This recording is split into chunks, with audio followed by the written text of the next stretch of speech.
Muito bem, pessoal, boa noite.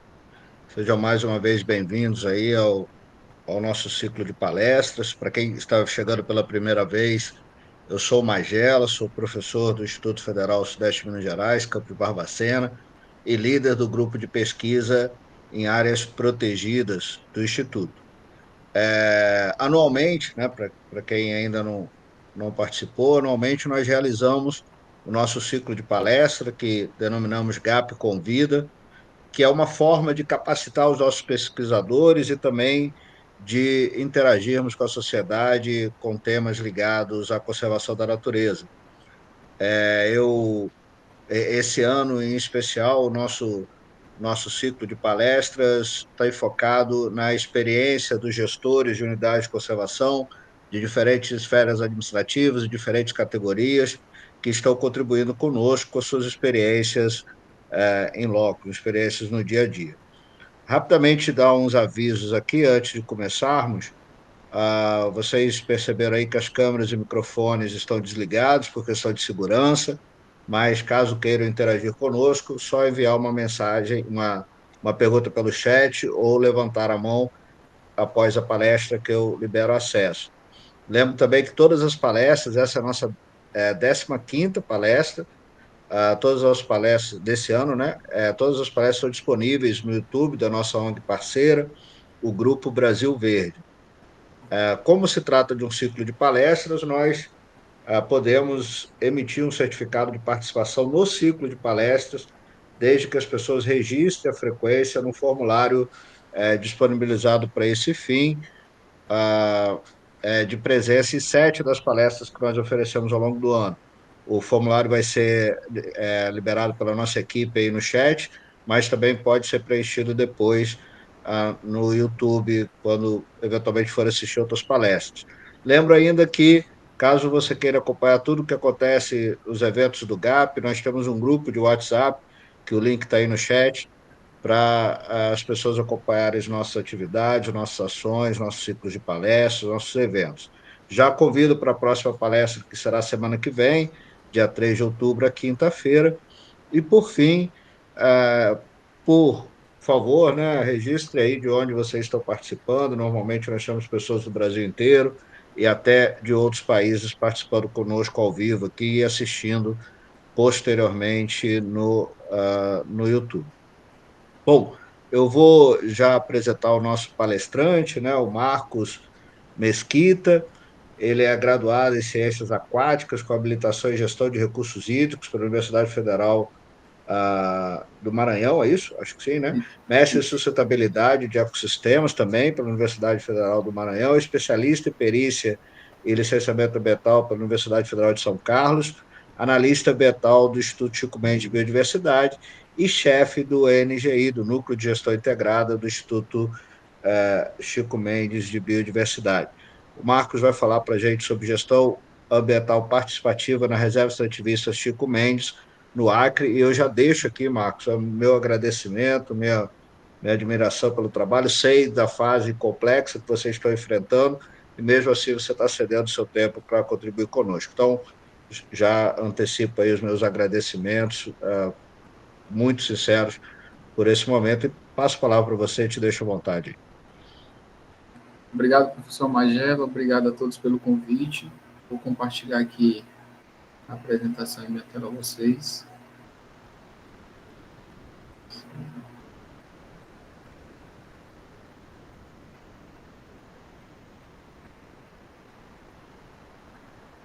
Eu só queria a confirmação de vocês para saber se está aparecendo a apresentação, que aí nesse momento eu fico certo. Tudo certo, Marcos. Beleza. Então, desde já, agradecendo mais uma vez pelo convite, aqui nós estamos a contribuir sempre que formos chamados e tivermos essa disponibilidade, com certeza não negaremos.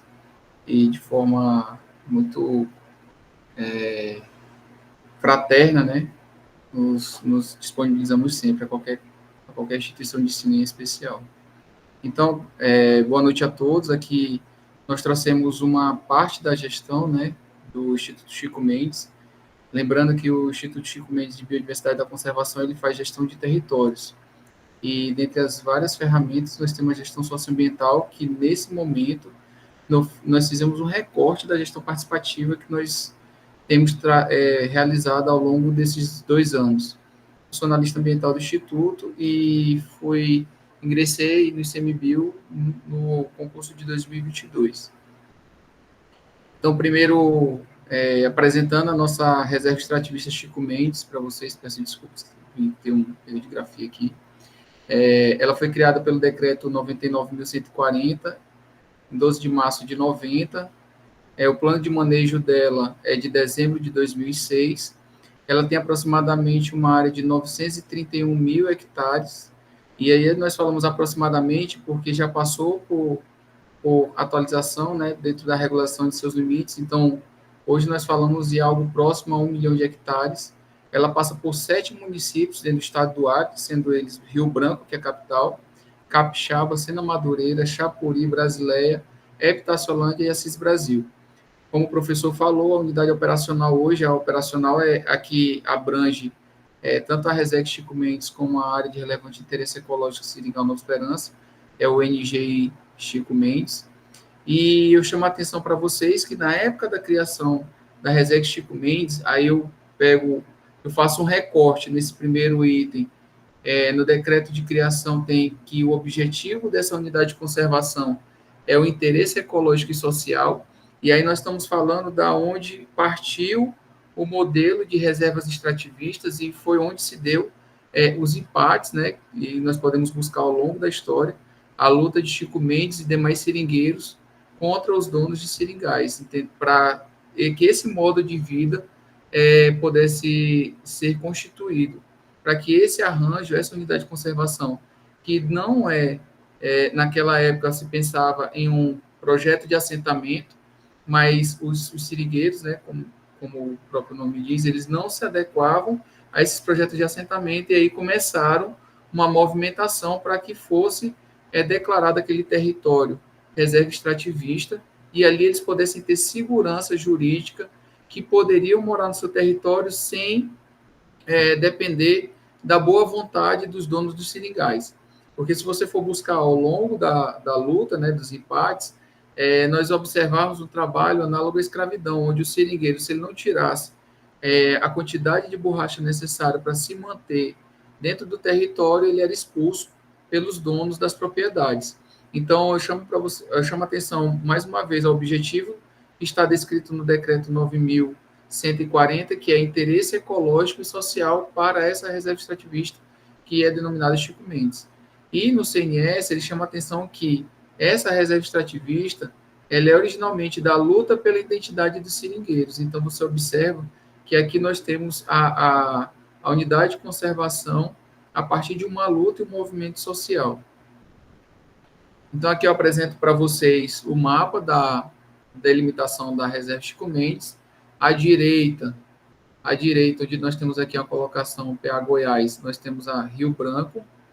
Abaixo, aqui onde tem escrito reserva Chico Mendes, nós temos a região de Chapuri, e à esquerda nós temos a região de Assis Brasil, onde faz fronteira tanto com o Peru quanto a Bolívia. Então, essa região aqui de Assis Brasil, nós chamamos de tríplice fronteira, que é Brasil, Peru e Bolívia. E próxima à cidade de Brasileia, que é aqui para baixo, está mais abaixo, né, depois do Seringal Filipinas, aqui mais abaixo, nós temos a cidade brasileira que faz fronteira com Cobija, né, o distrito de Pando, na Bolívia.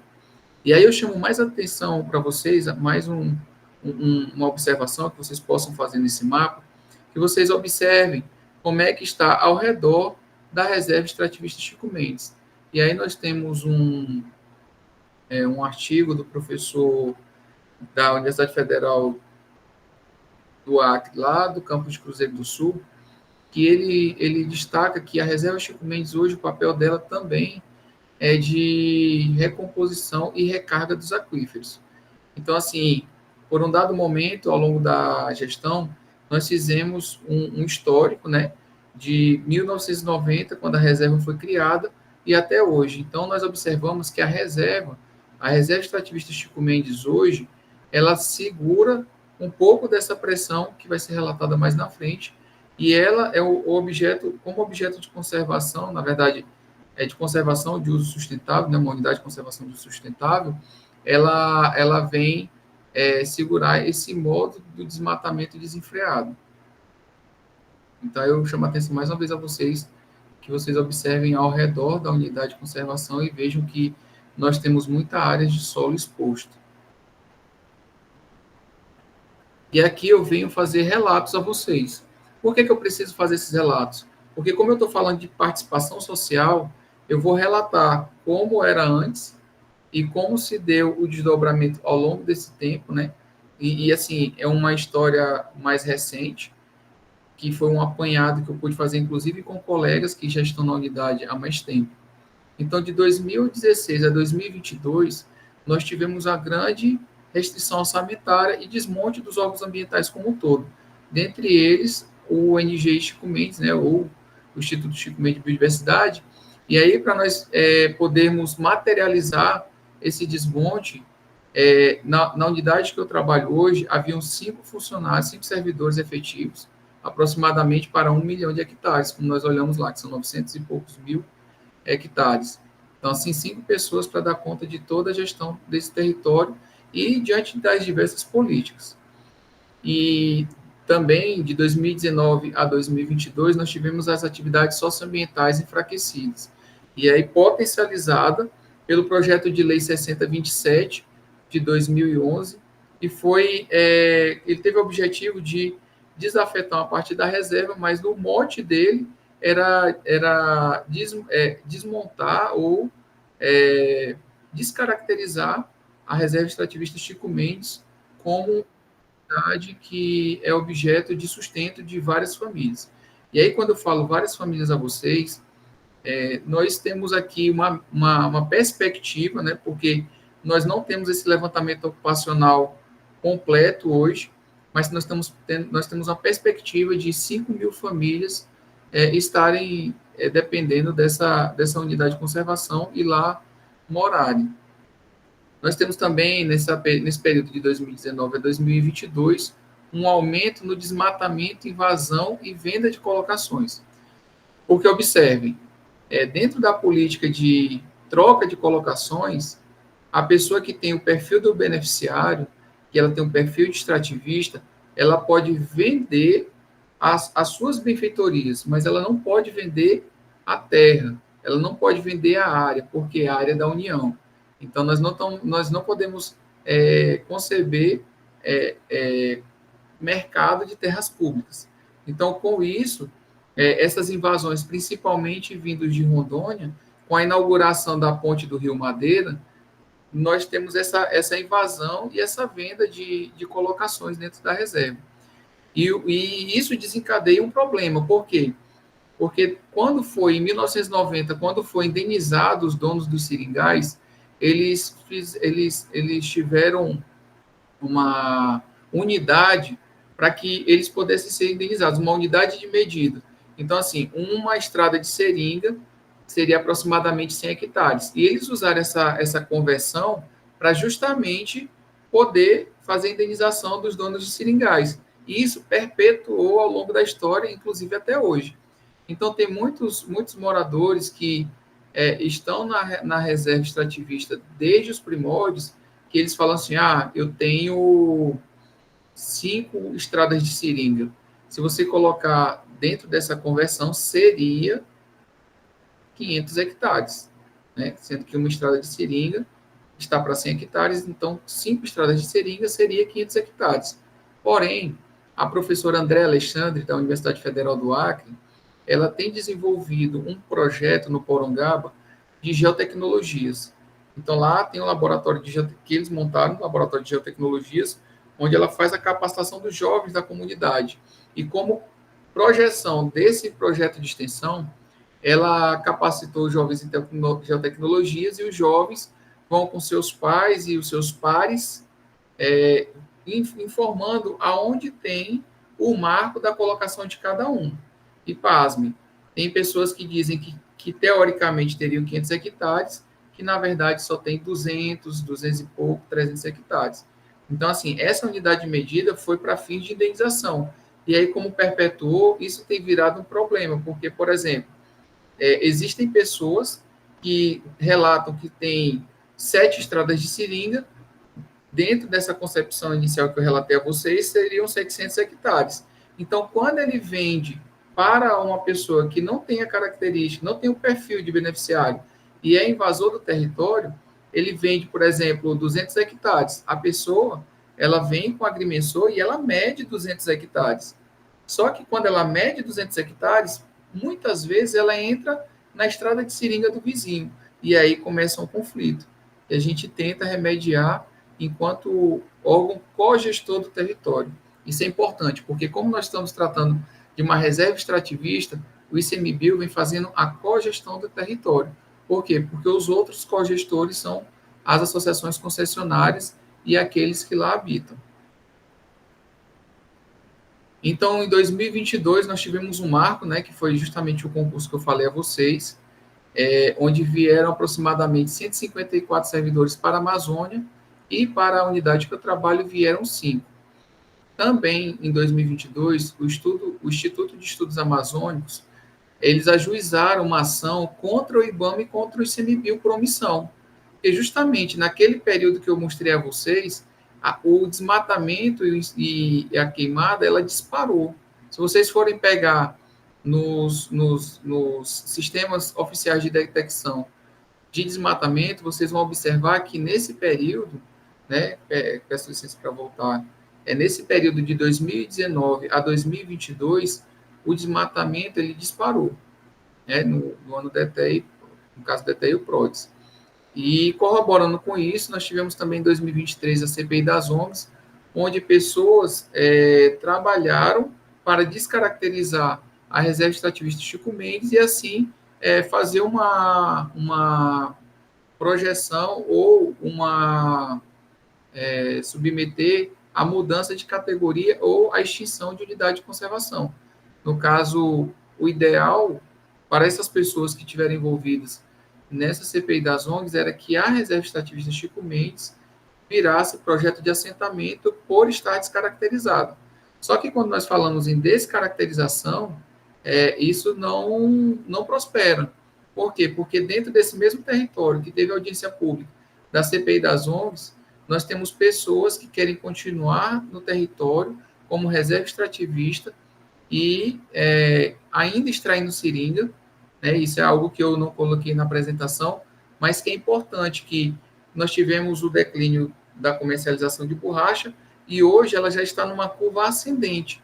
Se vocês observarem os dados de produção, nós vamos observar lá que o sarnambi, né, que eu chamo, que é a borracha, as placas, elas estão a produção de borracha, ela está numa curva ascendente, porque nós temos uma fábrica de calçados europeia, que ela, dentro da sua concepção, ela tem que a borracha é extraída de uma unidade de conservação de uso sustentável, o algodão, então, assim, ela vai dentro dos parâmetros da sustentabilidade. Então, com isso, a comercialização de borracha aumentou assim exponencialmente e tem várias pessoas que, por exemplo, tinham suas áreas degradadas e hoje já buscam, inclusive, o Instituto para apoiá-los no reflorestamento ou na restauração florestal dessas espécies, não só castanheira, mas também seringueira e outras. E em 2023, né, falando a princípio aqui com o professor, nós estamos num período aqui que digamos que seja crítico, né? Que nós estamos com vários focos de calor, vários pontos de incêndio florestal, e nós temos a Resex Chico Mendes, é a única unidade de conservação do Acre hoje que conta com brigada, né? A brigada do ICMBio. Então, assim, em 2023, em 2022, nós tínhamos 2 brigadas de 5 pessoas com um contrato de 24 meses, podendo renovar por mais 12. Ao longo de 2022 para 2023, nós continuamos com uma brigada de 24 meses, podendo renovar por mais 12, e aquela brigada que era de 24 foi desdobrada, né? Ou seja, nós tivemos aquela brigada por 6 meses e foi acrescentada mais uma de 6 meses. Por que 6 meses, Marcos? Porque 6 meses é o período mais crítico de incêndio florestal dentro da Resex Chico Mendes. Porém, esse contrato de 6 meses, que se deu em 2023, nós conseguimos renovar, quando ele finalizou 6 meses, nós conseguimos renovar por mais um ano. Por quê? Porque os brigadistas também atuaram nos grandes alagamentos aqui no estado do Acre, em especial no atendimento das famílias que estão dentro da reserva Chico Mendes. E eu coloquei mais embaixo aí, a comunidade tinha medo do ICMBio. Isso aí, gente, eu presenciei no campo, né? Nós somos numa atividade de vistoria para ligação de energia, e aí um rapazinho correu para debaixo da casa. E aí eu fiquei intrigado com aquilo, porque eu estava acabando de chegar no instituto e nunca tinha visto aquela reação da pessoa, né, da criança. E aí eu fui questionar com os pais e fui levantar o que ocorria no território, e aí nós deparamos que até aquele dado momento, até antes de 2021, principalmente 19 a 21, final de 2022, o ICMBio só fazia fiscalização. Então, por ele só fazer fiscalização, tinha muito aquele medo, né, do Instituto. E, na verdade, gestão de território não é só fiscalização. Fiscalização é uma ferramenta, mas nós temos também as ações e demais, e outras ações que elas demandam de atividades que não é só a fiscalização. E aí nós começamos a mostrar para vocês que dentro desse contexto, né, que eu passei a vocês, nós temos um contexto histórico de mobilização. A primeira mobilização foi para a criação da reserva, que foi aquela que eu falei a vocês nos empates, a luta de Chico Mendes com outras pessoas que fizeram força e, em 1990, criaram a Reserva Extrativa Chico Mendes. De lá para cá, e é por isso que eu falo, nós viemos com reivindicações não só por ramais, né? Não só por melhoria de ramais para eles trafegarem, mas também por demais políticas públicas, como escola, saúde, esporte e lazer, e isso continua até hoje. Essas reivindicações das pessoas que habitam na reserva continuam até hoje. E é nesse momento que o ICMBio, como cogestor de território e o ente executivo do Cisnama, na esfera federal, vem aproximar, por exemplo, a Secretaria de Educação com a gestão dos municípios.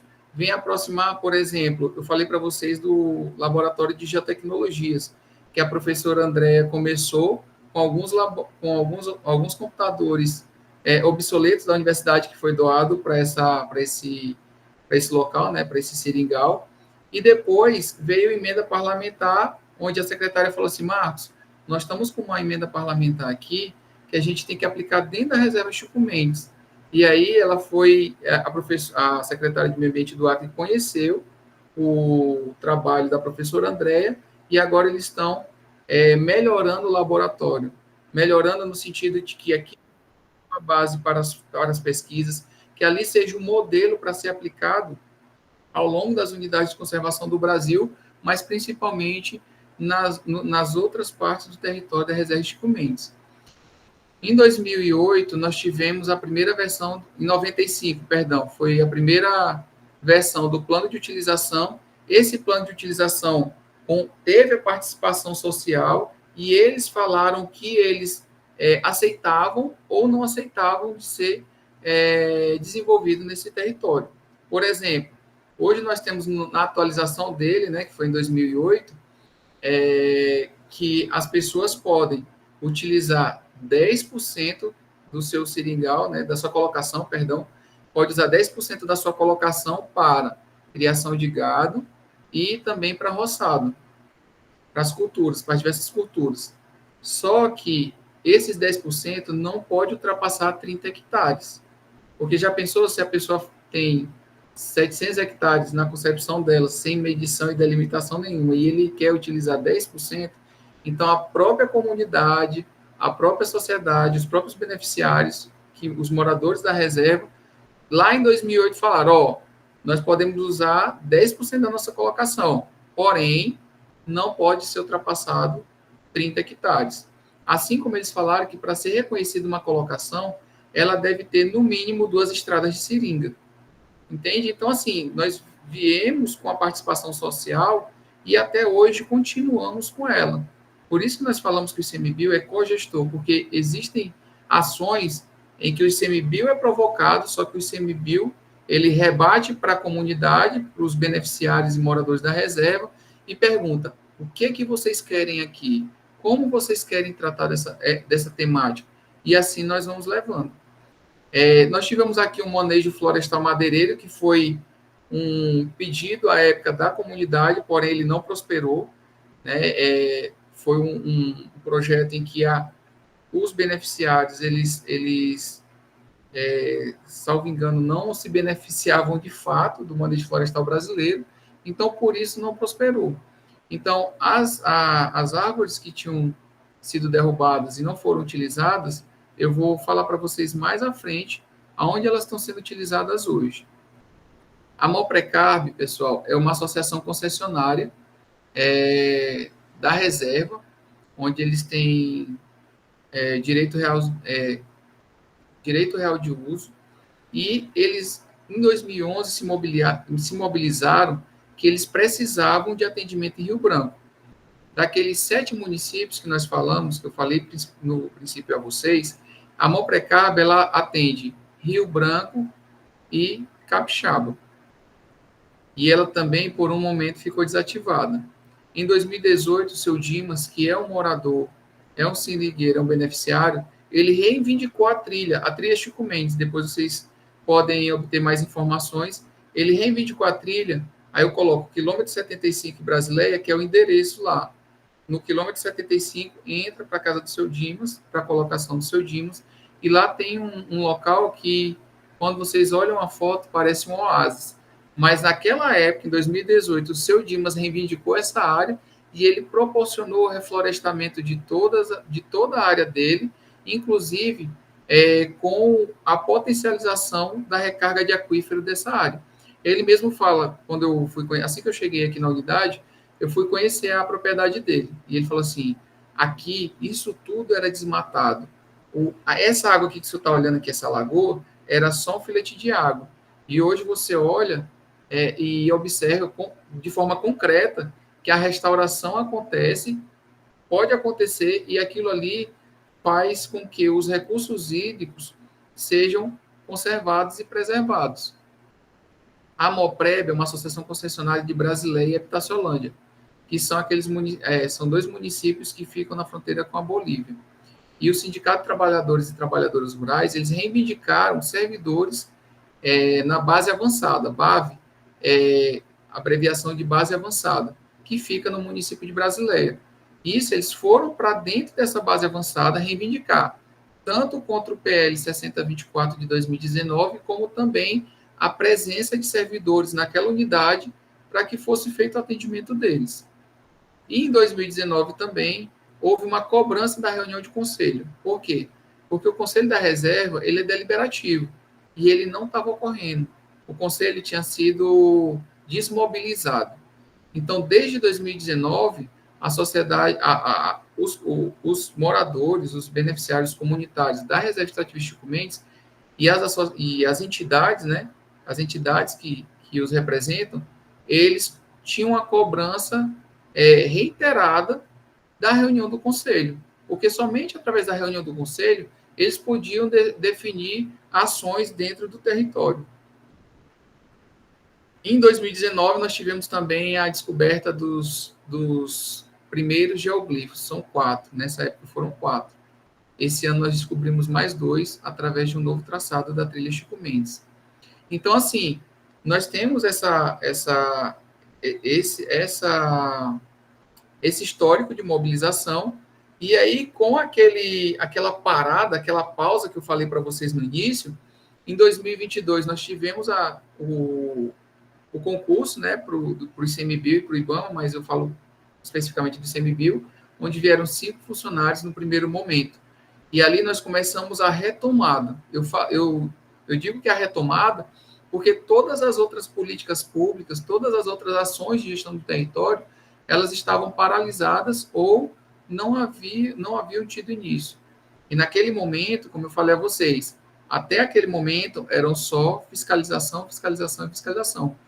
O que não é uma ferramenta eficiente na proteção do território do ponto de vista de ser aplicado de uma única ferramenta, né? Então, assim, quando nós falamos de proteção do território, proteção da unidade de conservação, nós temos que desenvolver ações de cunho socioambiental, que nós chamamos de gestão socioambiental, e complementarmente vem a fiscalização, porque a fiscalização não deve ser o principal.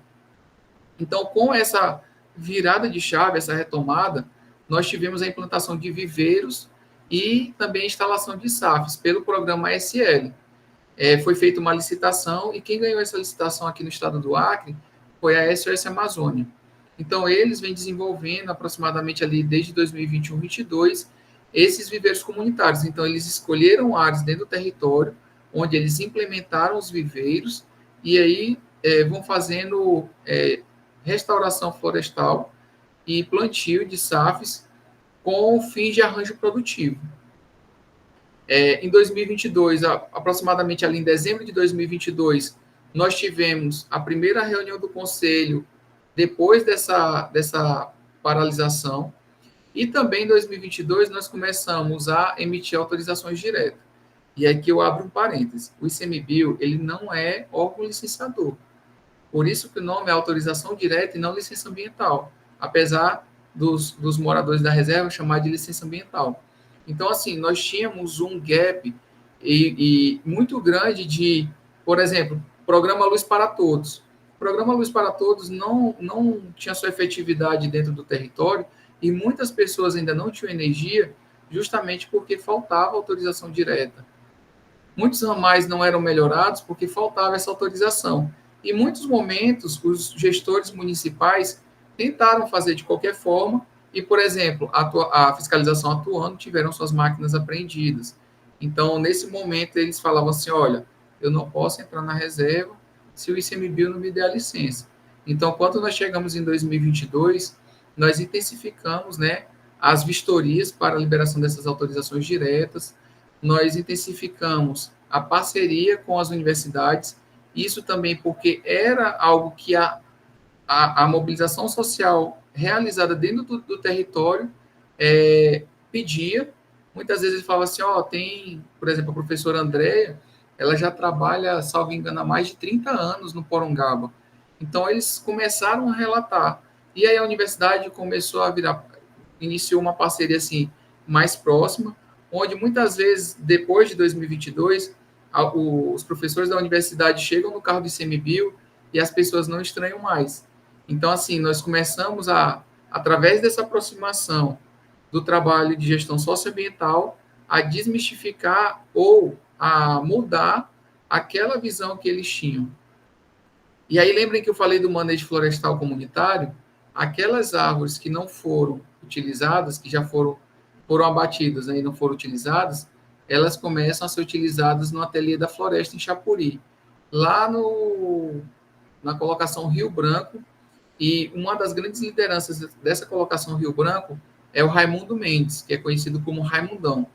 O Raimundão, ele é primo de Chico Mendes e ele lutou nos empates junto com Chico Mendes.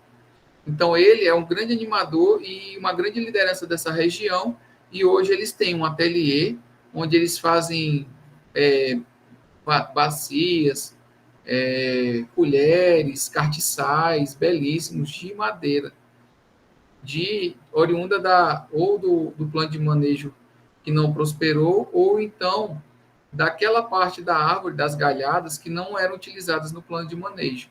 Então, aí nós tivemos uma política afirmativa que veio por demanda dessa parceria socioambiental. Nós tivemos a reativação das associações, elas estavam paradas ou desativadas desde 2019, e dentre elas é aquela Moprecab, de Rio Branco e Capixaba. É interessante que essa reativação da Moprecab se deu da seguinte forma. Veio o pessoal de Capixaba, né, da cidade de Capixaba, lá da Chico Mendes, da reserva Chico Mendes, e falou assim, queremos abrir uma associação. E veio algumas pessoas de Rio Branco falaram assim, queremos abrir uma associação. E aí a gestão da unidade falou assim, colocou os dois atores para conversar e nós falamos assim, olha, a Moprecarb, ela está só desativada, mas ela tem assento no conselho. Por que vocês não conversam, se unem e reativam a Moprecarb? Porque se vocês, de repente, abrirem uma nova associação, vocês vão ter que submeter ao conselho, o conselho vai ter que aprovar ou não a entrada de vocês, e como vocês estão trabalhando em algo que converge, nós sugerimos, né, porque a gente não pode impor, nós sugerimos que vocês reativem essa associação concessionária. E assim eles fizeram. Eles entraram em consenso e aí começaram a trabalhar. E algo que eu achei interessante foi que em uma reunião de conselho, um dos conselheiros, né, da Moprecarb, que hoje está na diretoria, ele falou assim, eu nunca pensei que o ICMBio fosse sentar e conversar com o beneficiário da reserva.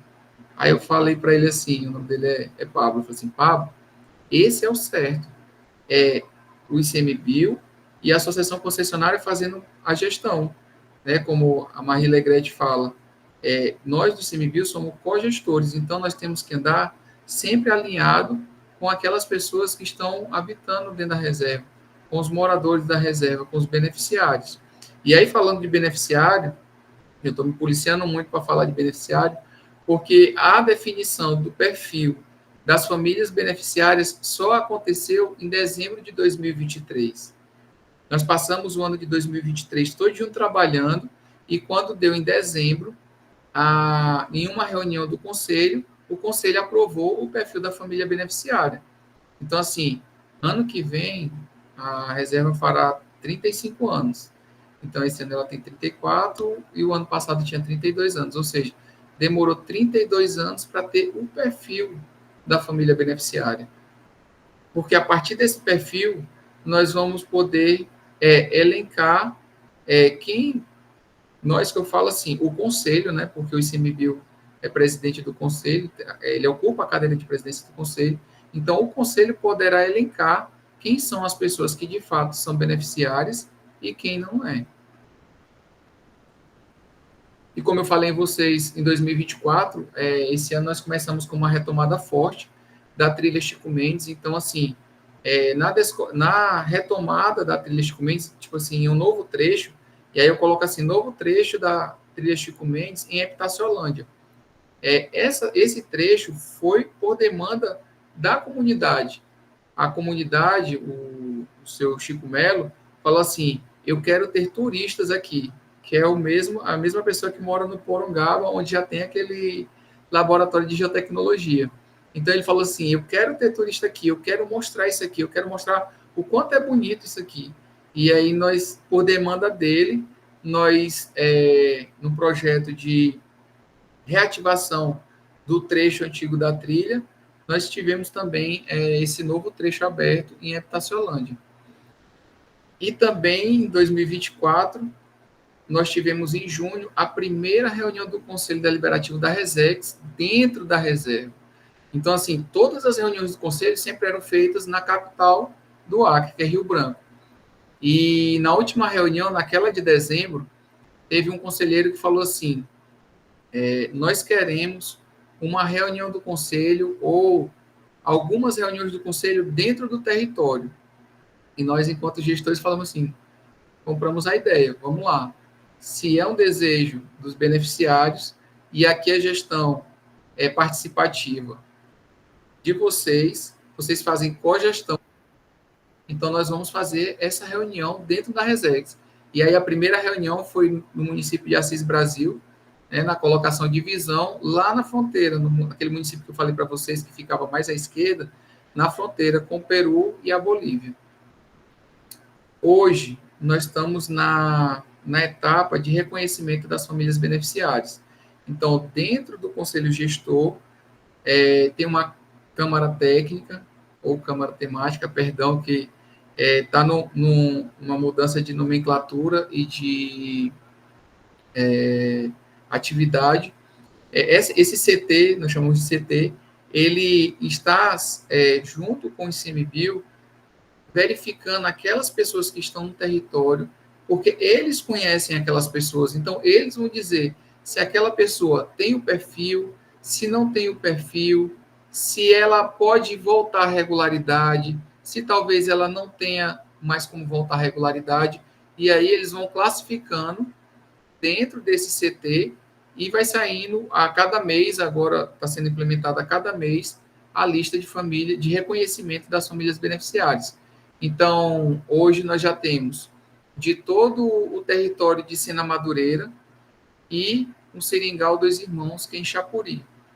Dia 27 agora, na próxima sexta-feira, vai ser realizada uma nova reunião do CT. Então, ali já sairá mais uma lista de famílias beneficiárias. E assim, por que é importante essa lista de famílias beneficiárias? Porque a partir da homologação e reconhecimento dessas famílias, eles podem ter acesso a políticas públicas como o Bolsa Verde. Nesse ano também nós tivemos o aumento dessas famílias que estão trabalhando a questão dos viveiros e dos SAFs. Nós ampliamos em 120 famílias que vão ser beneficiadas por esse programa. E também, semana passada, nós tivemos a oficina de compostagem, salvo engano, em 3 ou foram 4 locais do território, onde eles tiveram, os comunitários, os beneficiários, os moradores da reserva foram capacitados em técnicas de compostagem e também implementação de SAFs. Neste ano também, em julho, nós tivemos, por demanda da comunidade, por demanda dos moradores da reserva, a implementação de autorização direta para roçado. Ou seja, hoje o morador, nós fomos ao território, capacitamos eles com o aplicativo que hoje todo mundo tem celular, então nós capacitamos as pessoas pelas associações concessionárias, que ali eles serão multiplicadores, a utilizar um app, né, de celular, e aqui nós estamos utilizando o timestamp. Então, lá eles aprenderam a configurar e aprenderam a utilizar aquele aplicativo. Então, eles, quando eles vão pedir autorização para o roçado, eles miram a foto, tiram e mandam aquela foto para nós do ICMBio. E lá nós conseguimos coletar as coordenadas geográficas e verificar por sistema de imagem satélite se ele tem direito, se ele está com os 30 hectares abertos ou se ele está com mais do que 30 hectares abertos. Se ele tiver com mais do que 30 hectares abertos, aí esse pedido dele de roçado é indeferido, explicando por quê. Se ele tiver com menos de 30 hectares abertos, é deferido abrir, salvo engano, até 2 hectares por ano. Mas a prioridade é abrir áreas de capoeira, ou seja, aquela vegetação que já está se recompondo ao longo dos anos. E aqui eu mostro para vocês a oficina que eu falei, né, a oficina de compostagem e agroecologia. A reunião de conselho que eu falei a vocês agora, que foi a primeira reunião de conselho dentro da Reserva Chico Mendes, foi nesse galpão à direita, por isso que eu coloquei essa foto bem emblemática.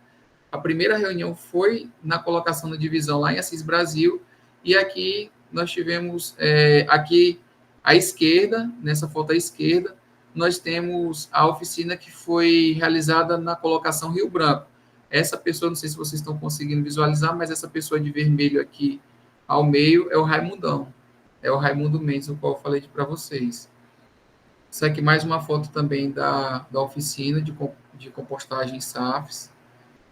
E aqui eu deixo meu muito obrigado mais uma vez pelo convite e deixo à disposição meu contato aqui na gestão da Reserva Chico Mendes. Obrigado. Maravilha, Marcos. Muito legal de conhecer essa história rica aí de vocês, né, esse desafio todo. Bom, eu já tenho aqui algumas questões com você, mas lembro o pessoal aí, pessoal, quem quiser fazer alguma pergunta, pode ou levantar a mão ou escrever aqui no chat que eu faço para o Marcos. Ô, Marcos, primeiro, só uma questão conceitual, eu acho que muitas pessoas aqui não conhecem um pouco o conceito de reserva extrativista, né? Queria que você tocou em duas coisas que são muito importantes, eu acho, uma para a história da Resex e outra para a atual gestão, que são os empates, né? E as estradas de seringa. Dá para você falar um pouco mais sobre esses dois conceitos aí para o pessoal Os entender um pouco empates mais? e as estradas de seringa, né? Isso. Os empates eram ações que os seringueiros, porque como é que era dado o trabalho antigamente, antes da reserva? Nós tínhamos os seringueiros e os donos de seringais. Então, os seringueiros, eles tinham uma cota para alcançar de 15 em 15 dias, ou de mês em mês, eu não sei como é que era a relação de tempo, mas eles tinham que alcançar aquelas tantos os quilos de borracha determinado pelos donos dos seringais. E aí o que, que eles faziam? Eles tiravam essa seringa, transformavam em borracha, que eles chamam de sarnambi, né? E eles mandavam para os donos dos seringais. Se ele não alcançasse aquela meta, ele não recebia o alimento, porque na verdade era troca. Ele trabalhava e o dono de seringal mandava um capataz entregar o alimento. E por várias vezes, quando ele não alcançava aquele determinado pelo dono do seringal, o capataz não deixava o alimento. Então, a partir daí começou uma luta legítima pelo território e também nesse momento começou aquela colonização da Amazônia, onde você derruba as árvores, depois transforma em pasto e aí isso ia destruindo os seringais. Então, os empates eram as pessoas ficarem na frente dos tratores que estavam fazendo o desmatamento e empatarem o desmatamento. Por isso que é o nome empate. Então, muitos seringueiros ficavam na frente, e aí eu sugiro, tem um filme muito legal, que inclusive nós do ICMBio assistimos no nosso curso de formação, que é Amazônia em Chamas, está disponível aí na internet, e lá ele mostra um pouco dessa história. Então, os empates são isso. As estradas de seringa é por onde o seringueiro vai coletando a borracha, o látex, né? O látex, ele faz a sangria da seringueira. Não sei se vocês já viram que ele faz uns cortes e embaixo dos cortes tem a cuia. Então ele passa fazendo esses cortes, geralmente ele acorda muito cedo, ele passa riscando as seringueiras e coloca a cuia, né, para receber aquele látex. Aí ele vai fazendo os cortes e vai andando pelas seringueiras. Aí é uma estrada de seringa. Aí ele vai andando, quando ele chega na última, ele volta coletando o látex, né? E a partir dali dá origem à borracha que é vendida. É isso, professor. Não sei se eu respondi a sua Bacana, pergunta. ótimo, Marcos. Lembrar, reforçar esse filme. Tem outros, tem um documentário também da Câmara dos Deputados que chama As Sim, Cartas de Chico Mendes, se eu não me engano, né? É também tem. maravilhoso também, Isso. recomendo o pessoal aí.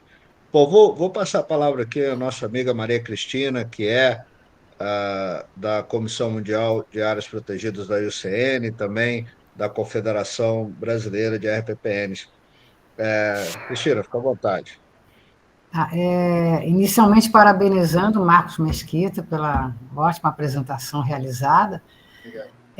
Eu queria saber se na região que vocês estão, né, uma região imensa, né, pelo que eu vi, mas se vocês têm alguma RPPN que seja próxima, vizinha da Resex, eu fiquei interessada, porque a gente tem muito pouco contato com RPPNs da Amazônia, não sei com as RPPNs da região de Manaus, da qual eu participei da fundação de uma rede, né, que eles criaram.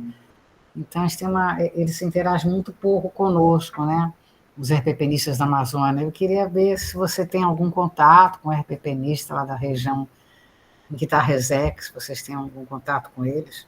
Professor, eu desconheço. Eu desconheço a RPPN próxima da Resex e próxima a outras unidades de conservação federal. Se nós pegarmos o mapa, acredito que lá no site do ICMBio, nós temos o shape, né, de cada unidade de conservação do Acre. Então, aqui nós temos a reserva Chico Mendes, que fica nesses 7 municípios, e aí você vai avançando à esquerda, de frente para o mapa do Acre, aí nós temos a Resex Casumba Iracema, tem Riozinho da Liberdade, tem Alto Tarauacá e outras unidades que estão na NGI Alto Tarauacá, e mais à esquerda, no extremo, né, nós temos dentro do NGI Cruzeiro do Sul, temos o Parque Nacional da Serra do Divisor e a Resex, não sei se Riozinho da Liberdade. Então, assim, RPPN eu desconheço, até porque nós fazemos parte de um comitê, começou como um gabinete de crise, mas hoje é um grupo de comando e controle do Estado do Acre, onde nós interagimos tanto com o IBAMA, como também com a Secretaria de Meio Ambiente do Estado. E aí nós também trabalhamos dentro dessa perspectiva, nós do ICMBio não, mas o IBAMA dá apoio para eles na conservação das unidades de conservação do Acre. Agora, a RPPN, dentro do Estado do Acre, eu desconheço. Eu encontrei só uma citada no SIM-RPPN, que é o cadastro do ICMBio, que fica no município de Rio Branco, 38 hectares somente, RPPN Santuário Ecológico Amazônia Viva, que é de uma cooperativa agroextrativista dos seringueiros do Acre. Foi a única que eu encontrei. Eu não conheço. E eu não sei se tem RPPNs estaduais também, né? Não creio, se só tem uma federal, não creio que exista um programa estadual de RPPN. E assim, se vocês tiverem interesse, podem me enviar e-mail, e aí eu encaminho para o pessoal da Secretaria de Meio Ambiente do Estado do Acre. O meu e-mail é marcos.mesquita, eu até coloquei lá, mas eu tirei rápido porque eu não consigo manter as duas telas. Eu copiei algumas telas, mas essa eu não copiei com e-mail. É marcos.mesquita@icmbio.gov.br. Vou escrever aqui no... Legal, é interessante vocês incentivarem a criação de RPPNs, né, no Acre, imagina só uma, que é uma forma assim que o proprietário mostra o compromisso dele, ambiental e social também, né? Sim. Nas RPPNs podem ser feitos programas de educação ambiental e tudo, né? Isso. Enfim, tudo bem. Obrigado pela atenção. Nada, dispõe, professor. Obrigado. Gabriela, eu te dei acesso aí. Você quer fazer a sua pergunta direto para o Marcos? Eu acho que eu não entendi bem ela escrita aqui, não. Se você quiser abrir a câmera ou falar. Gabriela Manso tem uma pergunta, Marcos? Não sei se ela...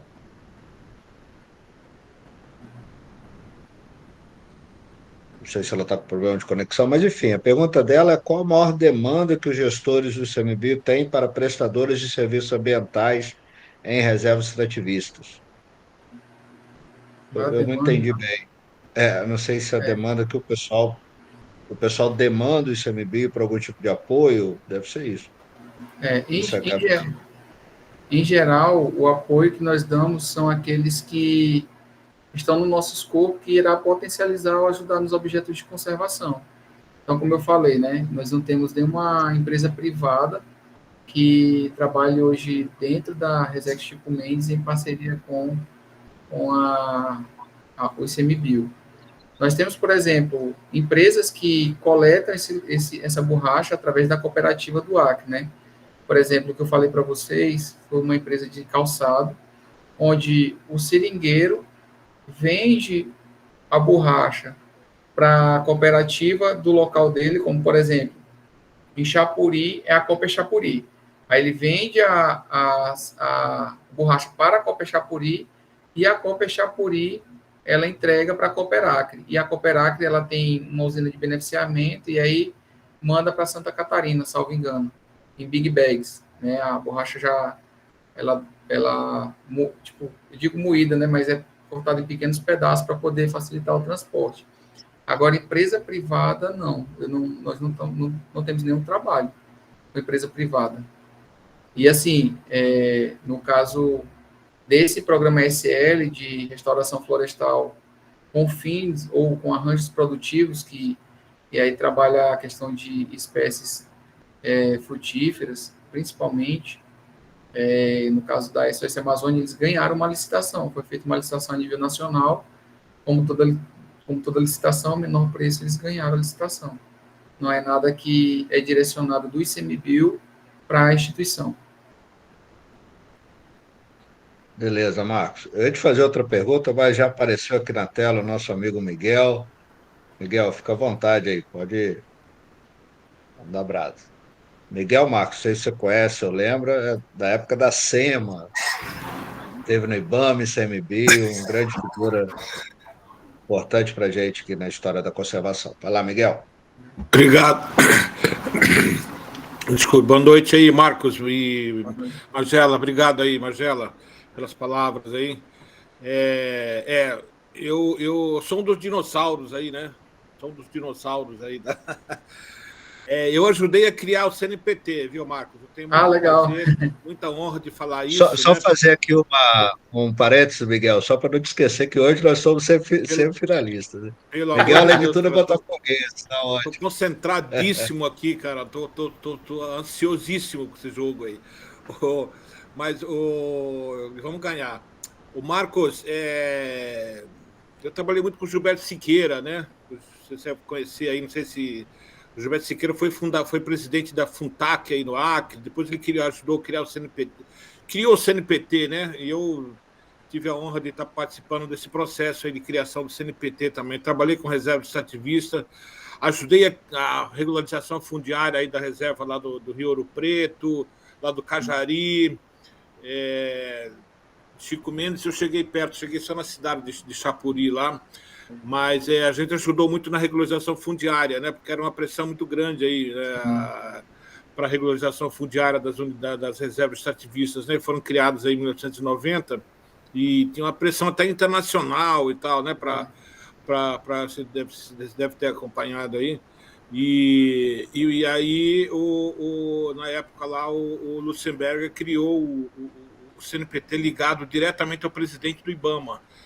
Então, isso criou uma certa ciumeira também dentro do IBAMA, porque a gente não despachava com diretoria, com nada. A gente despachava ou com o presidente do IBAMA direto ou com o ministro.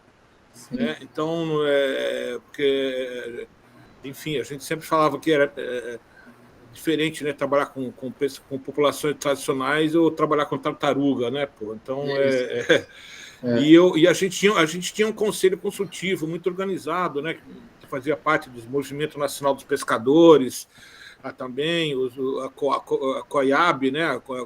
A coordenação das organizações indígenas da Amazônia, era um conselho consultivo das populações tradicionais. Enfim, a minha melhor fase, eu me aposentei faz 7 anos, né, no Ministério do Meio Ambiente, mas a minha melhor fase que eu trabalhei no serviço público, eu vou reconhecer aqui, foi na época do CNPT. Trabalhei 4 anos no CNPT e fui chefe de CNPT durante 1 ano, ajudei a criar lá a primeira reserva extrativista fora da Amazônia, né, que é a reserva extrativista de Pirajubaé, lá em Santa Catarina. Tive o prazer de coordenar esse processo. Bom, eu não vou falar mais muito aqui, né, mas eu queria fazer duas perguntas para você. Uma, primeiro, como é que é a relação aí do Conselho, né, do Conselho Deliberativo, né, que o Conselho Deliberativo, com a questão do plano de manejo, né? Como é que é essa interação aí, né? O Conselho está levando em consideração, né, o plano de manejo mesmo, e quais são as principais deliberações, assim, de uma forma bem geral, assim, quais são as principais deliberações que o Conselho toma em relação à reserva extrativista? E é isso. Então, parabéns aí, Marcos, e sucesso aí no seu trabalho aí, viu? Obrigado. Então, o plano de manejo ele é de 2006, né? Ele é de 2006. E aí, quando eu cheguei no concurso de 2022, eu sou oriundo do Maranhão, trabalhei muito lá em Frechal. No Frechal. Frechal, isso. Frechal, só um parêntese, Marco. Frechal, quem deu parecer... Eu não quero ficar falando muito de mim aqui, mas eu não resisto, porque a reserva extrativista do Frechal, quem deu o parecer positivo para a criação da reserva extrativista, como se fala, fui Joe. Legal. Foi eu que dei esse parecer. Eu fui lá na reserva extrativista do Frechal, né, com o Ivo lá, não sei se o Ivo era Ivo. Sim, conheço o Ivo do IBAMA. Ele é um dos líderes lá, né, e tal, daquela época, lá, 92, né, 92. Sim. E foi a forma da gente resolver a situação fundiária, né, daquela população tradicional lá na época, né, dos quilombos. Foi a criação da reserva extrativista. Isso resolveu o problema deles, né? Eles continuaram lá com a terra deles, tal, tudo, né, e foi uma forma que a gente teve aí de... Então, me sinto muito honrado também de ter participado desse processo aí de criação lá da reserva do Frechal. Entendi. Então, aí, em relação ao plano de manejo, a gente vem tentando com o ICMBio fazer a revisão desse plano de manejo. E hoje o Conselho Deliberativo ele tá centrado mais na questão do reconhecimento das famílias beneficiárias. né? Porque hoje nós não temos famílias beneficiárias efetivamente reconhecidas. Então, o CT está trabalhando, depois de ter aprovado o perfil, aí hoje eles trabalham, o CT está trabalhando dentro concentrado nesse trabalho de reconhecimento das famílias beneficiárias. Mas trabalhamos também, por exemplo, essa demanda de autorização direta para melhoria de ramal foi uma demanda do Conselho Deliberativo, a demanda de autorização de roçado é uma demanda do Conselho Deliberativo, mecanização com o argumento de não aumentar, não ampliar o desmatamento da Resex é uma solicitação do Conselho Deliberativo. Então, assim, a princípio eles colocaram como demanda e o ICMBio vem regularizando passo a passo, porque nós também temos que tomar o cuidado que, por exemplo, como a mecanização, a gente não pode sair dando autorização de mecanização para todas as colocações, porque muitas delas têm invasores, e são invasores que têm o objetivo de converter a floresta em pasto, né, por causa da criação do gado, da pressão do gado, e aí com isso a gente tem muito esse comando e controle dentro da perspectiva das autorizações.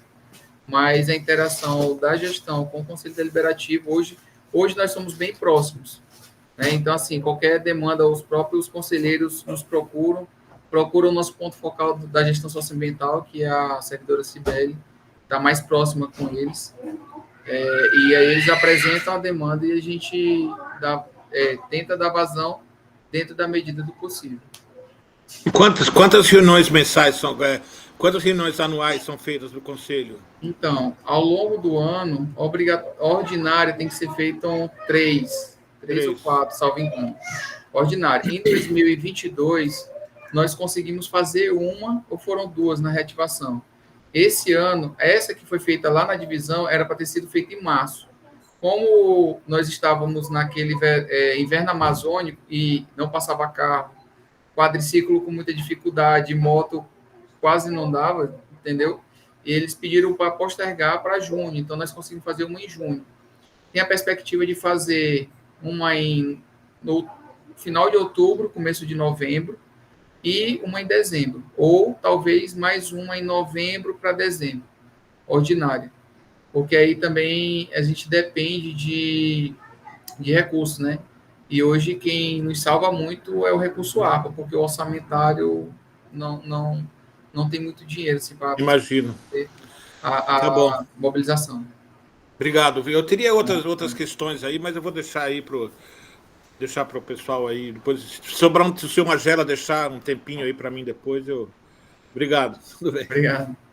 Miguel, fica aí. Eu vou fazer uma questão, aí você faz outra. Enquanto o pessoal não se manifesta aqui mal, mas apesar que tem uma pergunta aqui do João Vitor, se vocês têm algum programa para receber estágio voluntariado.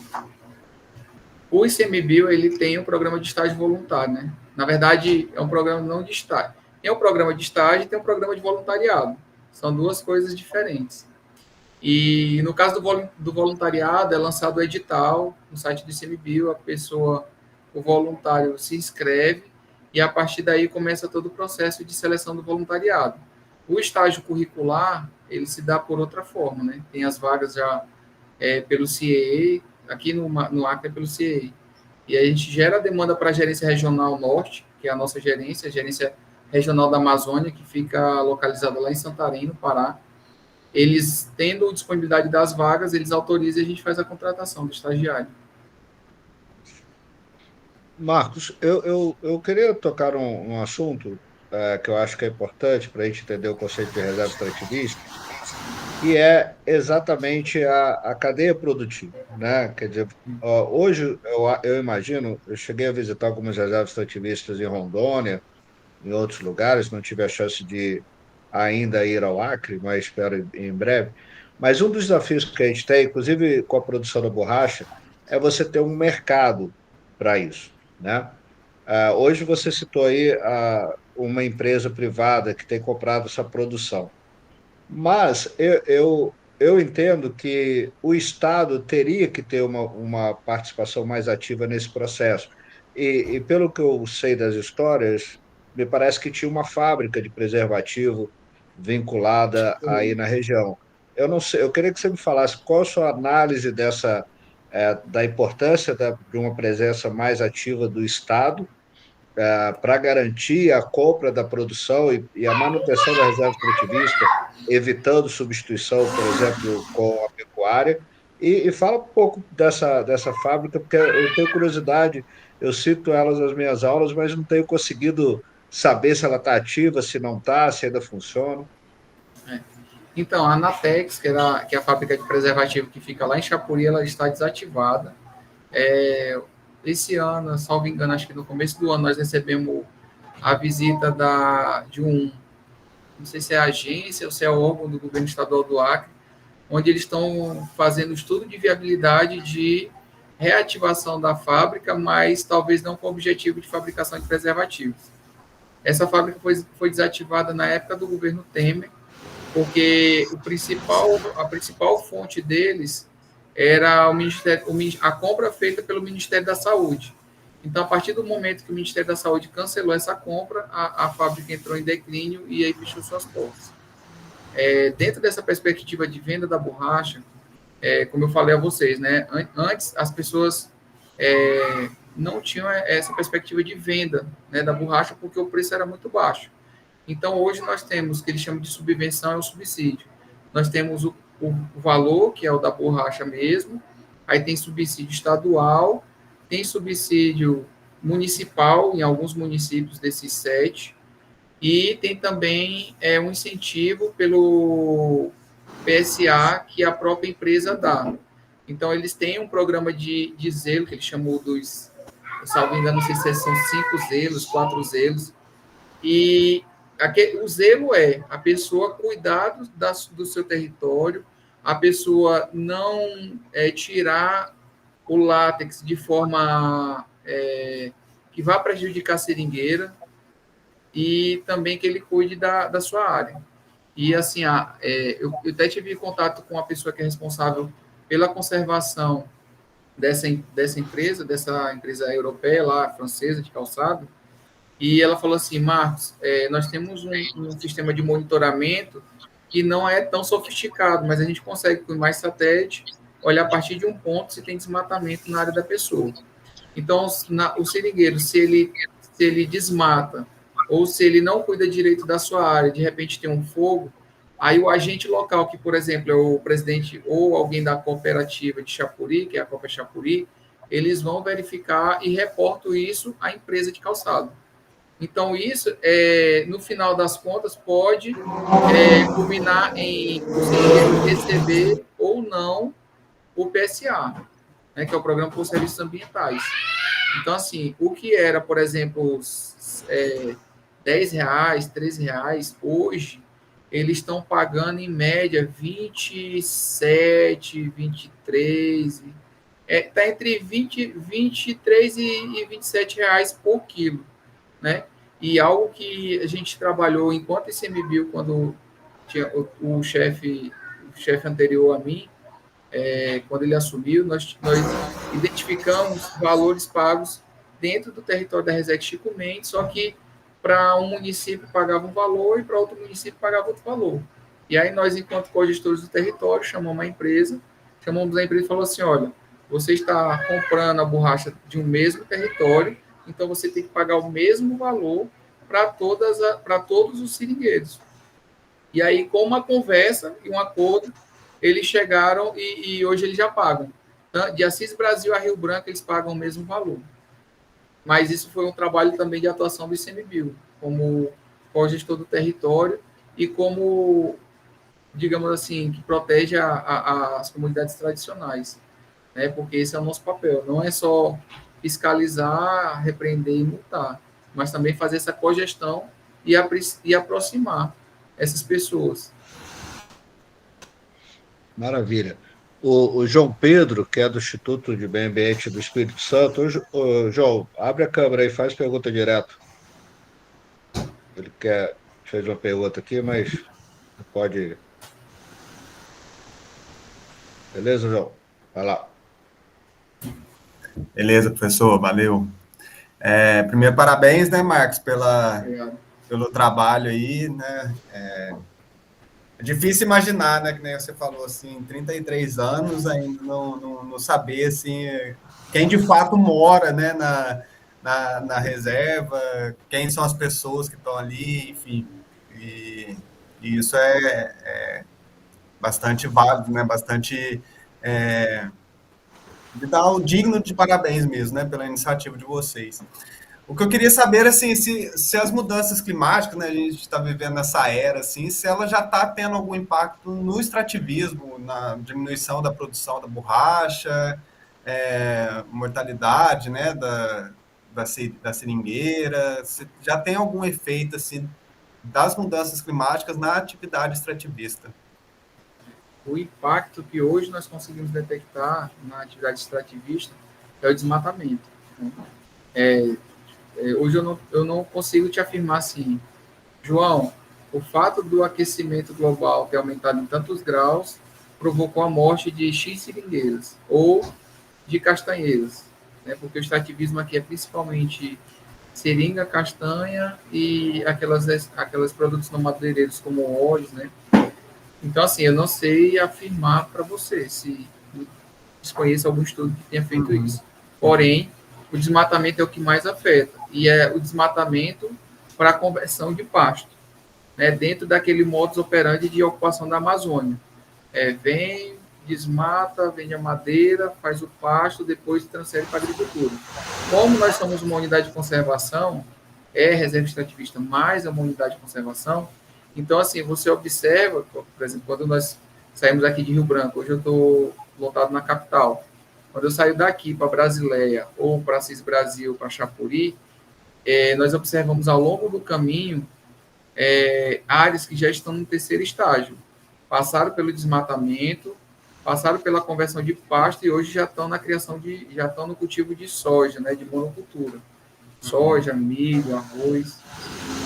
Então, assim, como eu mostrei aquele mapa no início para vocês, aquele mapa ali foi do Google Earth, não, do Google Earth. Mas eu tentei pegar um mapa do Brasil Mais, só que o mapa do Brasil Mais, ele é o sistema da Polícia Federal que a gente utiliza não só para fiscalização, mas também para manejo, vistoria e outros, estava com muito alerta de desmatamento, de fogo, porque nós estamos passando por um período crítico aqui, aí eu não fiz a captação dele, eu preferi o do Google. Mas é isso, assim, relatado que seringueiro, outras espécies vegetais ou animais estão morrendo, não. Mas é sentido a questão das mudanças climáticas, por exemplo, o rio Acre, que corta uma parte corta a maior parte, salvo engano, acho que ele passa por dentro da reserva em sua maior parte, mas tem também uma parte do rio Chapuri, mas se detém no rio Acre, hoje ele está na sua menor cota de 50 anos, né? Ele está na sua menor cota de 50 anos. Em maio, junho, abril, maio, né? Abril, maio, nós tivemos grandes enchentes que foram mostradas nos grandes jornais de veiculação no Brasil, né? Enchentes no Acre. Aí uma ponte metálica que passou era lá em Brasileia. Então, lá nós tivemos, por exemplo, moradores que a casa dele no alto do barranco, então assim, na encosta do rio, com mais ou menos aproximadamente ali 15 metros da linha do rio para a casa dele, dava uns 15, 20 metros, a casa dele ficou submersa. E aí nós, com o agravo do desmatamento, essa água ela tem uma elevação muito rápida e uma baixa muito rápida. E aí nós começamos a sofrer, por exemplo, tem relatos, por exemplo, esse ano, do próprio Raimundão. Ele disse que a grota dele, a grota é o local onde ele pega a água, nunca secou. Esse ano já secou. Aí tem os professores da Universidade Federal do Acre que estão fazendo análise de água. Então já detectaram que a água está contaminada. A água que eles estão bebendo está contaminada por coliformes. Então, assim, com isso nós vamos avançando, né? Vamos avançando com esses estudos científicos e essas constatações que nós temos em campo, dos próprios moradores. Sim. Só aproveitando o gancho, né? Como que existe, né, alguma conversa com os outros países, né? O Bolívia, Peru, a unidade, ela tem um diálogo com esses países? Como é que é a relação assim com os países vizinhos? Então, quem tem esse diálogo mais estreitado é a ESEC Rio Acre, porque como eles ficam lá em Assis Brasil e ficam próximo à fronteira com o Peru, eles têm esse diálogo mais afinado. Mas sempre que eles têm reunião, eles nos chamam para essa reunião, né? E na Bolívia tem o sistema, aí eu não sei lhe dizer mais ou menos, mas é tipo uma composição da Bolívia, Brasil, que chama o sistema Madre de Dios, né? Então esses países eles trabalham com cooperação entre eles. Hoje nós participamos de uma reunião onde, por exemplo, o batalhão de polícia ambiental da Bolívia foi capacitado pelo batalhão de polícia ambiental do Acre. O bombeiro da Bolívia foi capacitado pelo bombeiro militar do Acre. Por quê? Porque já se fazia uma projeção em ano de... Aí fala assim, não, nós não estamos mais em El Ninho, nós estamos em Laninha. Tudo bem, mas nós ainda estamos sentindo o efeito do El Ninho. Então, nós já tínhamos essa projeção e com essa projeção, o Corpo de Bombeiro do Acre se adiantou e foi lá para aquela região de Madre de Dios fazer a capacitação do bombeiro do Acre, perdão, da Bolívia. E aí, assim, não sei se vocês têm acompanhado no noticiário, o Acre hoje está com muita fumaça concentrada no município, em Rio Branco. E do modo de vista geral do Acre mesmo, o que nós estávamos mostrando hoje para o Ministério Público, que a maior parte dessa fumaça que está hoje pairando sobre o estado do Acre vem de muita contribuição do sul do Amazonas e também da Bolívia. Tanto é que a Bolívia pediu apoio ao governo brasileiro e o governo brasileiro enviou brigadistas do IBAMA, né, do Prédio Fogo, para ajudar no combate lá na Bolívia. Então, assim, mas hoje, por exemplo, falando de reserva extrativista Chico Mendes, nós temos 2 brigadas, três esquadrões, né? A nossa brigada tem 3 esquadrões, aproximadamente 18 pessoas, 3 carros fazendo o combate direto, e foi autorizada a contratação emergencial de mais 8 brigadistas. E aí nós vamos efetivando a contratação desses brigadistas, eles vão para o combate, e também a gente vai ter que prover eles de estrutura, de infraestrutura, né? E aí nós falamos de uma frota que é de 2019, e aí nós temos que trabalhar a manutenção dos carros para que ele não quebre, porque se quebrar já é uma viatura a menos para fazer o combate. Entendeu? Então, assim, nós temos toda essa dinâmica. Por isso que quando o professor Magela, antes de iniciar aqui a nossa apresentação, eu até pedi desculpa para o professor Magela, porque eu demorei a mandar as informações e mandar o nome, porque o professor, me perdoe, mas tá aqui tudo, se der tempo, tudo bem, se não der, eu entendo. Mas é porque nós estamos numa roda viva, né? Nós estamos numa roda viva, tentando defender os objetos de conservação, que são castanheiras, seringueiros, e também a casa dos produtores. Por exemplo, aqui eu recebi duas fotos da brigada que teve uma preguiça fêmea com filhote morreram queimado. E mais à frente uma outra preguiça. Então, tipo assim, são vítimas dos incêndios florestais. E aí a gente tem que lutar contra isso, né? E também a fiscalização. Aí, nesse momento, a fiscalização entra porque a maioria dos incêndios são criminosos. E, assim, a questão do incêndio florestal é difícil de imputar a responsabilidade porque tem que ser no ato, né? Tem que ser em flagrante. Se não for em flagrante, a gente não consegue, dentro da materialidade, lavrar um auto de infração para a pessoa A ou B. Por exemplo, uma vez chegou para mim, fulano de tal, que estava bêbado, iniciou o incêndio na reserva e veio para a Sibéria, que é um bairro de Chapuri. Aí eu falei assim, gente, mas como é que eu vou multar a pessoa se eu não olhei ele riscando fósforo? Só a partir de relatos. Aí isso a gente encaminha para as forças policiais para proceder à investigação e tentar identificar a autoria. Olha para você ver, né? O cara bêbado e tem N fatores, né? Do fogo, né? É impressionante isso. E aí uma coisa que eu esqueci de falar na minha apresentação é que esse ano nós estamos fazendo a primeira etapa do plano de manejo integrado do fogo. O estado do Acre hoje tem um decreto que é fogo fogo zero. Na verdade, desde o ano passado, do ano retrasado, salvo engano. Então, assim, fogo zero não pode usar o fogo. Mas a partir do momento que o Estado não tiver mais esse decreto de fogo zero, nós podemos implementar o manejo integrado do fogo, onde nós estamos mapeando, por exemplo, áreas de combustível. E aí, nessa área de combustível, dentro de uma janela permitida, que geralmente se dá ali pelo mês de maio, junho, nós fazemos a queima prescrita, para diminuir aquela carga de combustível e proteger os objetos de preservação e conservação da unidade. Né? Porque aí a gente, por exemplo, se alguém colocar fogo no seu roçado, a gente diminuindo aquela carga de combustível, o fogo não avança para a floresta. Porque floresta a gente não consegue fazer combate direto na floresta. Depois que a floresta incendeia, nós vamos tentando ver uma forma de extinguir aquele incêndio florestal. A gente não pode chegar, entrar, como nos filmes, e apagar o fogo. Não consegue. A gente tem que ir trabalhando dentro de técnicas de combate a incêndio florestal para que a gente tente extinguir com o menor dano possível. Mas, às vezes, esse período agora, nós já tivemos a perda de 2 casas, porque a casa estava no caminho do fogo. A gente tentou preservar, proteger a floresta, né?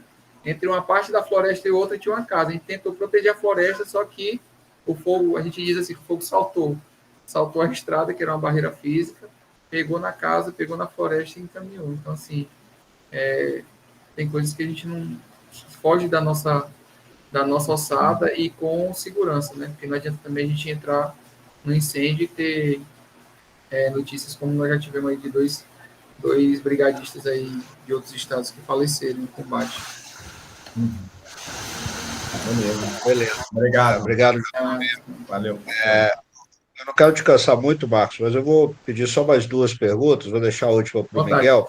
Mas o Everson, que é nosso colega do Rio Grande do Sul, é gestor de unidade de conservação também, ele te pergunta sobre o Bolsa Verde.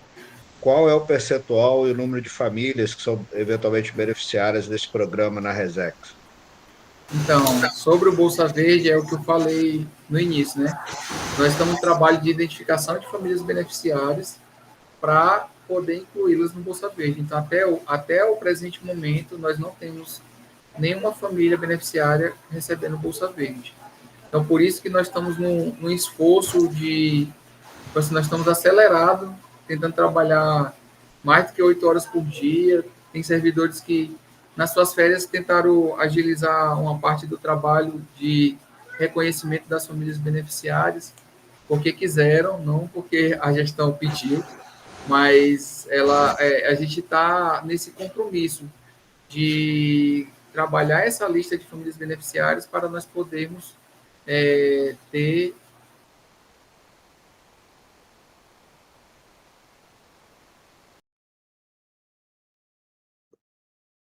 Acho que nós perdemos a conexão com o Marcos. Vou aguardar um pouquinho, ver se ele consegue retomar conosco.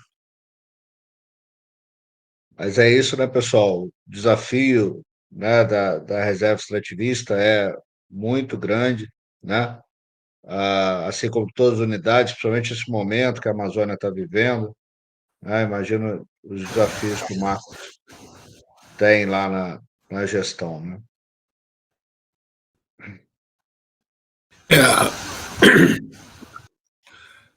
Quer aproveitar, Miguel? Quiser comentar alguma coisa? Uma observação aí. Pelo que eu andei acompanhando alguns anos atrás, né, da reserva Chico Mendes, um dos grandes problemas era a presença do gado, né? Muito gado dentro da reserva extrativista, né? Eu não sei como é que está isso aí, se conseguiram tirar, se estão fazendo uma gestão, alguma coisa nesse sentido aí, e a questão da regularização fundiária, né? Também não sei se toda a reserva já está regularizada, né? Se já está em nome da União e tal. Mas eu lembro que havia muita crítica, né, em cima da reserva extrativista do Chico Mendes, que ela é muito grande, né? Ela é muito extensa, né? Ela é muito grande. Eu não lembro agora quantos, acho que são alguns milhões de hectares, né? Eu acho. E Mas, É enfim. quase 1 milhão de hectares, Miguel. Hã? 900 e pouco. Quase 1 milhão de hectares. Quase 1 milhão, né? Pois é muito grande. Até não sei se ele já está no ar aí, senão eu já ia fazer uma pergunta para ele. Ele mandou uma mensagem aqui dizendo que teve um pico de energia lá, está sem Ah, energia. tá. Talvez A volte. minha, a minha, a minha questão mais para ele assim seria até a gente pode até debater isso aí. Como é uma reserva extrativista tão grande, né, e a distância entre uma comunidade e outra é muito, muito grande, como é que está sendo feita a gestão da unidade em relação ao conselho, né? Quer dizer, como é que ele faz para todo mundo participar, né? Quais são os critérios para estabelecer aí as. Eu imagino que cada região, né? Cada região da reserva extrativista deve fazer parte do conselho, né? E como é que é essa questão aí, né? De estar todo mundo participando, né? E muito bom, muito boa essa ideia de. Eu até fiquei até espantado, assim, porque a reserva foi criada em 1990, né, se não me engano. E só agora, depois de 34 anos, que se faz a reunião do conselho dentro da reserva? Era sempre em Rio Branco? É isso aqui Era, não. pelo que ele falou, era, pelo que ele falou, era. E eu Pois imagino que é. esse é um desafio enorme, né? A gente conhece bem as realidades aí de unidades muito grandes. Um dos desafios é exatamente você conseguir deslocar essas pessoas, né? Imagina o tempo que as pessoas gastam só de viagem para ir participar de uma reunião, né? E sem apoio, e como ele falou, né, o apoio hoje é feito pelo programa ARPA, que a Amazônia ainda tem essa possibilidade, né, desse programa. Em outros estados, o que a gente vê são apoios de organizações internacionais, né, ou algumas organizações brasileiras, mas esse é um desafio de fato, né? Como você reúne as pessoas, porque em qualquer lugar que você reunir, na verdade, vai ser de longe para alguém, né? Ou no mínimo no centro, né? Mas no mínimo, o mais centro possível. Eu não sei qual, eu não lembro agora aqui qual é a posição de Rio Branco, né, em relação à reserva, mas eu acho que é longe, né? Porque é lá no oeste, né? A Chapuri, a reserva é lá no oeste do estado, lá quase na divisa, lá, eu acho, né? E com a Bolívia. E as reuniões eram em Rio Branco, que Rio Branco é outro extremo, né? Isso. Achei meio estranho isso aí, né? Podia fazer uma reunião numa cidade próxima lá da reserva, né? Sena Madureira, o Chapuri. Por que não fazia em Chapuri? Sei lá. Mas, enfim, eu não. Ele voltou aí, faz uma pergunta direto para a gente encerrar. Marcos, obrigado pela gentileza de ter voltado. O Miguel tem uma última pergunta aqui e a gente encerra. Vai lá, Marcos, Miguel. Oh, Marcos, a minha questão mas era como você trabalha o desafio aí, né, de fazer com que todas as comunidades sejam representadas dentro do conselho, né, considerando que a reserva é gigantesca, né, a distância entre uma comunidade e outra, como é que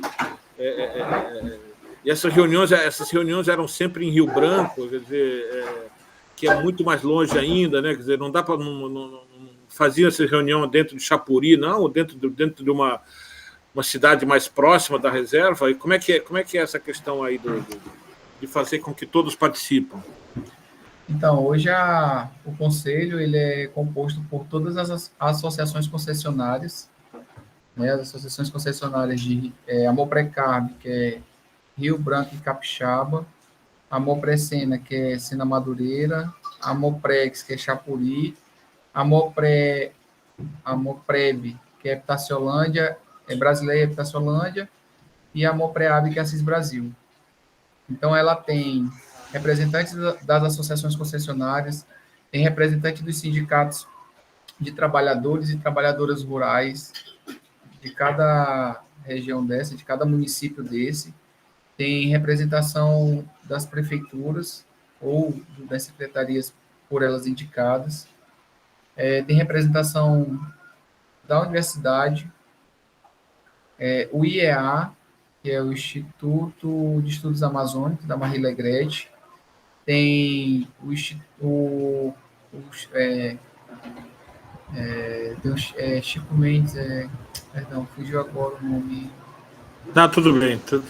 Que é a filha do Chico, né? Que ela é presidente hoje, a Ângela Mendes, né? O Instituto Chico Mendes, não. Perdão, eu esqueci o nome. Mas é a Ângela Mendes que é a presidente. E tem outras entidades, né? E assim a gente consegue. Tem também o Coletivo Varadouro. O Coletivo Varadouro é um coletivo de juventude que foi criado, salvo engano, acho que em 21 ou foi 22, a partir do movimento dos jovens da reserva e também próximos à reserva. Então, eles se associaram e fundaram o Coletivo Varadouro. Aí tem também o CNS, né, que o presidente é o Júlio Barbosa hoje, você deve conhecer, que é o antigo Conselho Nacional de Seringueiros, mas hoje é de populações extrativistas. Mas continua a sigla CNS. E também tem outras, né? E assim, dessa forma a gente consegue manter a representatividade de todo o território. Que é o Júlio Barbosa eu conheço, ele foi prefeito de Chapuri também, né? E 2 vezes. apoiou muito, sempre o maior apoiador aí das populações tradicionais, o Júlio Barbosa, né? Isso. Enfim, mas obrigado aí, Marcos, tá? E parabéns aí mais uma vez. E aí, sucesso lá.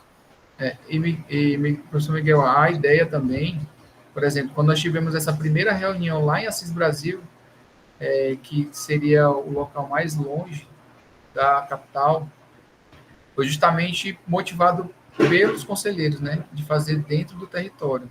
E a partir daí montar um cronograma para que outras reuniões fossem também dentro do território, como Chapuri, Brasileia, Epitaciolândia e outros municípios dentro da Chico Mendes.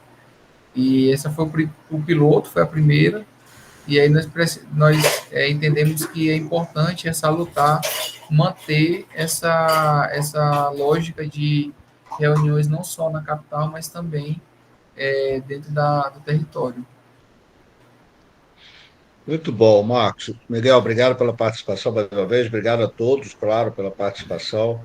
Marcos, eu só tenho te agradecer, agradecer muito. A gente sabe e reconhece o esforço, né, das pessoas que vêm aqui, principalmente vocês que estão aí enfrentando diretamente os grandes desafios que a gente está vivendo, né, principalmente as queimadas, os incêndios florestais.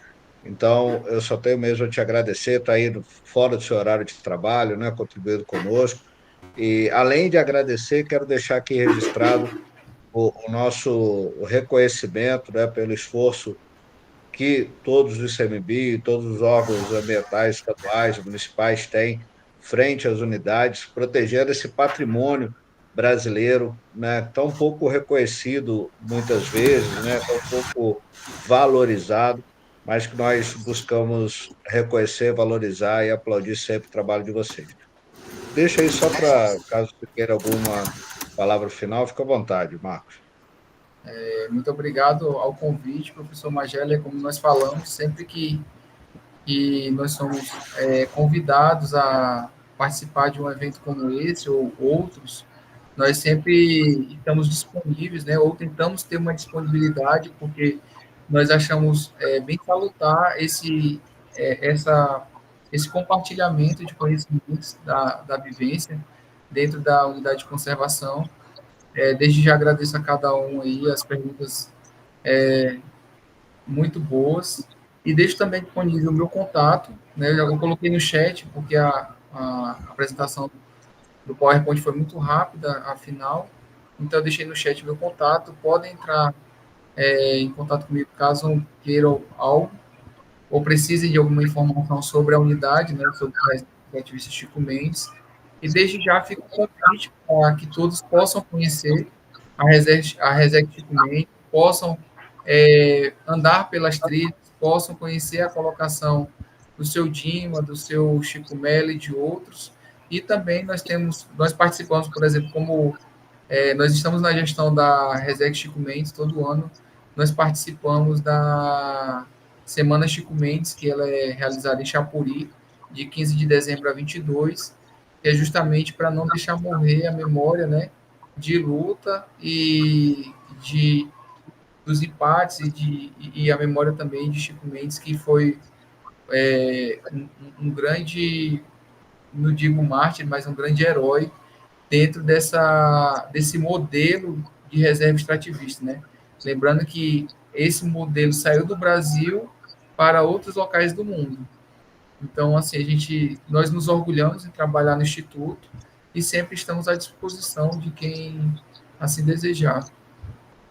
Obrigado.